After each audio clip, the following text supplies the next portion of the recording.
Hello students, welcome to my channel. আমি আজ আবার তোমাদের সামনে নিয়ে চলে এসেছি একটা নতুন ভিডিও।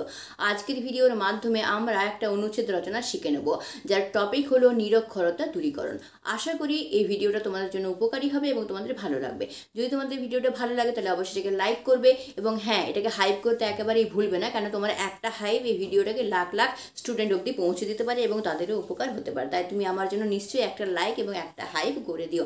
এবং তুমি যদি আমার চ্যানেল নতুন হয়, চ্যানেলটাকে অবশ্যই সাবস্ক্রাইব করে তার নোটিফিকেশনের অলের বেল আইকনটাকে অবশ্যই প্রেস করে রেখে নেবে, যাতে আমি যখনই এই ধরনের এডুকেশনাল ভিডিও বানাবো যা তোমার জন্য উপযোগী হবে তা সবার প্রথমে তোমার কাছে পৌঁছে দিতে পারে। তাহলে চলো এবার আমরা ভিডিওটা শুরু করি।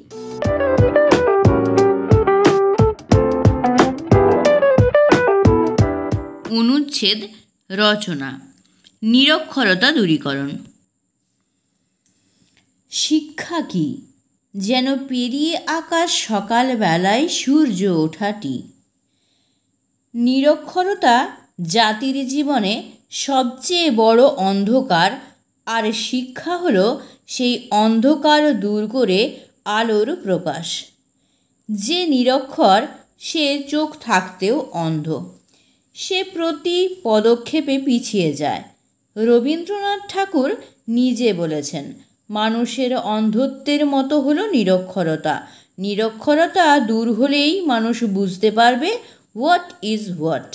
এই কারণে নিরক্ষরতা দূর করতে সকলকে এগিয়ে আসতে হবে।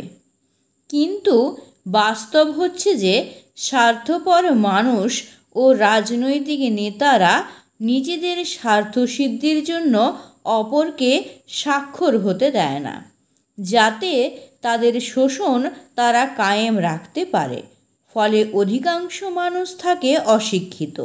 এই কারণে বড় দুঃখে কবিকণ্ঠে ধ্বনিত হয়েছে, এইসব মূঢ় মুখে দিতে হবে ভাষা, এইসব শান্ত শুষ্ক বুকে ধনিয়া তুলিতে হবে আশা। আর সে আশা হলো সাক্ষরতার আশা।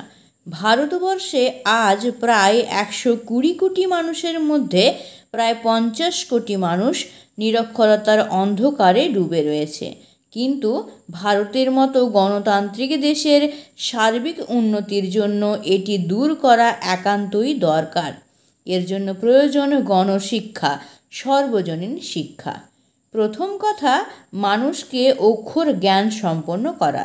রবীন্দ্রনাথের মতে লেখাপড়া শেখায় সেই রাস্তা।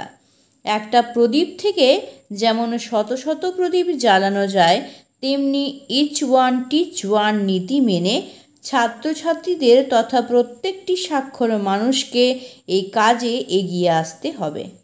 অবসর সময়ে আশেপাশে যারা নিরক্ষর, সমাজে যারা পিছিয়ে পড়েছে, তাদের মধ্যে সাক্ষরতার আলো জ্বেলে দিতে হবে।